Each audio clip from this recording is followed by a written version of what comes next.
Good morning everyone. मैं सागर अपने YouTube channel में पॉजिटिव मोटिवेशन में आप सबको वेलकम करता हूँ। और आज का जो हमारा क्वेश्चन है वो आर्टिकल नंबर 5 पे है। आर्टिकल नंबर 5 क्या कहता है? आर्टिकल नंबर जो 5 है वो क्या कहता है? वो नागरिकता की परिभाषा में डेफिनेशन ऑफ सिटीजनशिप। तो आर्टिकल 5 में हमारी डेफिनेशन ऑफ सिटीजनशिप। अब सिटीजन नागरिक क्या होता है? प्रत्येक जैसे भारत में एक नागरिक होता है, ठीक है। नागरिक होता है तो नागरिकता की परिभाषा। अब नागरिकत्व को माना जाता है ये जो हमारा है भारत का अधिनियम हुआ था। अधिनियम कौन था? अधिनियम भारत सरकार अधिनियम 1955, ठीक है। ये हमारा किससे संबंधित है? नागरिकता यानी कि सिटीजनशिप से संबंधित है। अब भारत का प्रथम नागरिक यानी नागरिकता के कुछ क्वेश्चन देख लो। भारत का प्रथम नागरिक कौन होता है? भारत का प्रथम नागरिक राष्ट्रपति होता है। और दूसरा नागरिक कौन कहलाता है? जो भारत का नागरिक है, ठीक है, उपराष्ट्रपति को कहते हैं। राष्ट्रपति रहते हैं आर्टिकल नंबर 52 में हमारा राष्ट्रपति का वर्णन है। फॉर एग्जाम्पल जो हमारी पार्लियामेंट होगी, जो पार्लियामेंट तंत्र होगी, तंत्र आर्टिकल 79 में है। पार्लियामेंट के 3 पार्ट है। For example Lok Sabha, Rajya Sabha and राष्ट्रपति। अब जो लोकसभा है, लोकसभा को हम समझेंगे। लोकसभा जो हमारा वो आती है आर्टिकल नंबर 81 के तहत, ठीक है। और राज्यसभा जो हमारा राज्य है एक भारत का, रहते हरियाणा एक राज्य है। फॉर एग्जाम्पल रहते इंडिया का मैप है, ठीक है। इंडिया का मैप है, ये हमारा हो गया हरियाणा, ठीक है। और ये हमारा हो गया यहाँ पर उत्तर प्रदेश, ठीक है। तो ये हमारे 2 स्टेट है, ठीक है। अब स्टेट में राज्यसभा होगी एंड सेंटर में हमारा लोकसभा होगी। स्टेट में तो क्या होगी? राज्यसभा। सेंटर में क्या होगी? लोकसभा। अब जो राज्यसभा है हमारी, जो राज्यसभा है, ठीक है, तो राज्यसभा हमारी स्टेट में होगी। जैसे हरियाणा के मुख्यमंत्री, उत्तर प्रदेश के मुख्यमंत्री एंड छत्तीसगढ़ के मुख्यमंत्री, उत्तराखंड के मुख्यमंत्री। तो अभी मुख्यमंत्री होगी जो हमारे, ठीक है। तो ये हमारे मुख्यमंत्री कहाँ के होंगे? राज्य के होंगे। सेंटर का कौन क्या होगा? राष्ट्रपति होगा, उपराष्ट्रपति होगा एंड हमारा क्या होगा? हमारा प्रधानमंत्री हो गया, पीएम हो गया। तो ये हमें आर्टिकल 5 में हमें समझा था कि आर्टिकल 5 है जो हमारी डेफिनेशन करती है इसकी सिटीजनशिप, नागरिकता की। तो अभी ये हमने कवर अप किया आर्टिकल नंबर 5, ठीक है। तो आर्टिकल नंबर 5 तो हमने कवर अप कर दिया, ठीक है। आप सभी के लिए एक मोटिवेशन लाइन हो जाए कि एक मोटिवेशन लाइन है, जीवन में कभी हार मत मानो। कि लाइन क्या है? जीवन में कभी हार मत मानो, अंत में सब कुछ ठीक हो जाता है। जीवन में कभी हार मत मानो, अंत में सब ठीक हो जाता है। अगर ठीक नहीं हुआ तो वो अंत नहीं है। कितनी परफेक्ट मोटिवेशन लाइन है कि अगर आप जीवन में हार मान रहे हो, हार मत मानो, ठीक है। कहने का पॉइंट ये कि हार मत मानो। अगर आप हार मान रहे हो तो वो जो कि आपका जो गोल है, जो आपका टारगेट है, जो आपने टीम देखा है, जो आपका सपना है, तो उस पर आप भागते चले जा रहे हो। उससे क्या कर रहे हो? भागते चले जा रहे हो। उससे भागना कोई सोल्यूशन नहीं है। अब एक प्रॉब्लम है, उसको सोल्व करना ही सोल्यूशन है। अगर उसको आप सोल्व ही नहीं करोगे तो आपको रिग्रेट रहेगा पूरी लाइफ में कि ये प्रॉब्लम थी, जो ये प्रॉब्लम सोल्व नहीं हुई। अब सोल्व क्यों नहीं हुई? और आपकी गलती थी, सोल्व नहीं हुई। अगर सोल्व भी कर सकते तो, बट आपने सोल्व नहीं किया तो वो आपकी प्रॉब्लम है ना, किसी और की प्रॉब्लम थोड़ा नहीं है।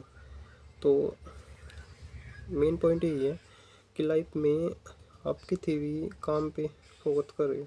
एक काम मत करो, पढ़ाई से क्या मतलब करो। अपने 8-8 घंटे को डिवाइड करो। 8 घंटे काम करो अपना स्टडी से रिलेटेड, 8 घंटे तो, और 8 घंटे फिर एक्स्ट्रा वर्क करो, ठीक है। तो ऐसे 8-8 घंटे पे अपने काम को डिवाइड कर लो। तो उससे क्या होगा? आप एक टाइम रूटीन बना रहेगा, आपका एक टाइम रूटीन बना रहेगा। अब टाइम रूटीन बना रहेगा तो टाइम रूटीन को समझने के लिए अपना टाइम टेबल क्रिएट करो पहले 8-8 घंटे का, ठीक। 8 घंटे, फॉर एग्जाम्पल 8 घंटे में आपने मैथ की क्लास ले ली, रीजनिंग के ले ली, हिंदी के ले ली, इंग्लिश के ले ली, जीएस के ले ली, हरियाणा जीके के ले ली, एंड अदर क्लास होगी जितनी भी हमारी, सारी क्लास आपने कंप्लीटेड कर ली। फॉर एग्जाम्पल मेरे एक दोस्त ने बोला था कि कंपेयर मत करो। कंपेयर रहते अपने आप को भी दूसरे से कंपेयर करो, कंपेयर मत करो।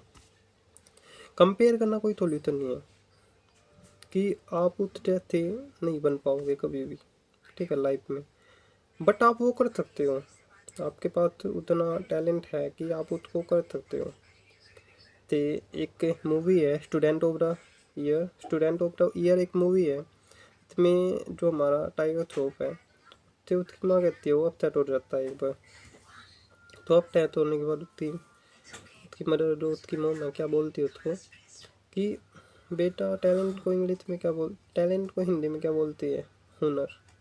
तो उसने बोला टैलेंट को इंग्लिश में हिंदी में क्या बोलते हैं? हुनर।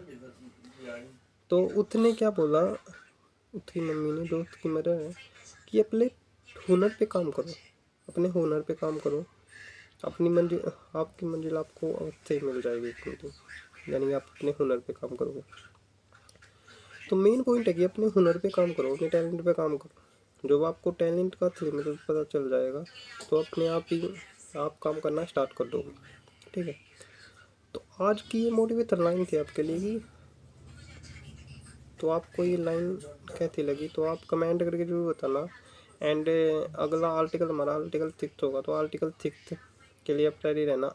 ये हमारा डे नंबर 6 है 500 डे का, यानी 500 दिनों में थे हमारा 600 दिन आज ये कम्प्लीट हो गया। देन एक और इम्पोर्टेंट बात है यार, इम्पोर्टेंट बात क्या है कि जैसे कई स्टूडेंट है पढ़ाई भी कर रहे हैं और प्लस साथ के साथ काम भी कर रहे हैं, तो वो क्या है, वो भी एक मतलब कि हुनर पे ही काम कर रहे हो अपने, मतलब कि काम भी कर रहे हो और पढ़ाई भी कर रहे हो। तो ऐसे थे काम भी करो और पढ़ाई भी करो। तो फॉर एग्जाम्पल आपको ज़्यादा टाइम नहीं मिलता, फॉर एग्जाम्पल आपको कम टाइम मिलता, 5 घंटे मिलता, तो 5 घंटे यार इन्वेस्ट करो अपने, तो 5 घंटे भी कुछ ना कुछ बेनिफिट लेके आएंगे। तो उसको वेस्ट मत करो। वेस्ट तब करो, वेस्ट मतलब कि जब आपका टारगेट कंप्लीट हो गया है, मान लो आपका पूरे दिन का टारगेट कंप्लीट हो गया, शेड्यूल कंप्लीट हो गया, तो फिर आप 10-15 मिनट या 1 घंटा अपने लिए निकाल लो, फिर उसमें तो कोई प्रॉब्लम नहीं है। बट आप 24 में से 24 घंटे ही वेस्ट कर रहे हो बात करके, या फिर पढ़ाई नहीं कर रहे, जो भी आपका काम है उसको कंप्लीट नहीं कर रहे हो, तो वो तो आपकी बात गलत है ना। जो कि पहले अपना काम करो, अपना काम कंप्लीट होने के बाद फिर अपनी मौज मस्ती करो, ठीक है। तो इम्पोर्टेंट पॉइंट क्या है, इम्पोर्टेंट बात है अपने हुनर पे काम करना। जैसे मैंने मूवी का एग्जांपल लिया था, तो उस पे हुनर पे काम करो अपने। अगर आप अपने हुनर पे काम करोगे तो आपको रिटर्न जरूर मिलेगा। आज नहीं, कल नहीं, परसों नहीं, 1 साल में, 1 साल में, 2 साल में, 10 साल में, 40 साल में, कभी तो आपको रिटर्न मिलेगा ही। तो रिटर्न पे आपको रिटर्न जरूर मिलेगा, बस आप काम करते रहो, रिटर्न जरूर मिलेगा। तो आज की हमारी ये वीडियो थी। आप सभी को ये वीडियो कैसी लगी कमेंट करके जरूर बताना। एंड लाइक शेयर के लिए नहीं बोलूँगा, बस आप इसको देख लेना एक बार, ठीक है, वीडियो को। Thank you so much everyone and bye bye.